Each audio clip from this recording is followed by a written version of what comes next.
Že leta 1849 se je skozi Trbovlje zapeljal prvi vlak.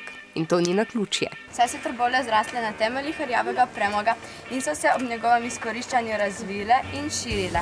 To obiskovalcem učne poti rudarjenja razložijo nadarjeni učenci osnovne šole Tončke Čeč, ki so 5-kilometrsko pot po 9 točkah tudi pripravili.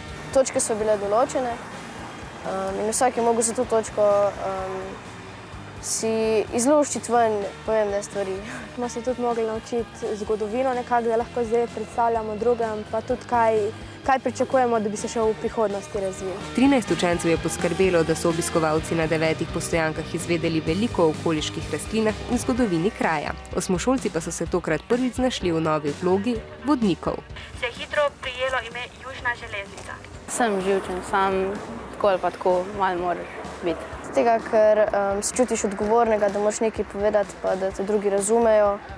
Fajn je, da tudi otroci malo vodijo, pa se sprobajo tem res, da imajo malo treme, sami gre kar odlično. Super, ne, ker tudi veliko povejo, ne. Ko te vodijo odrasli, moraš se lepo obnašati tukaj. Tukaj je pa majčkeno bolj vse skupaj razigrano. Vsi, ki ste zelo mobilno pametni, pa lahko informacijam sledite tudi sami. Vse točke so namreč opremljene s QR kodo.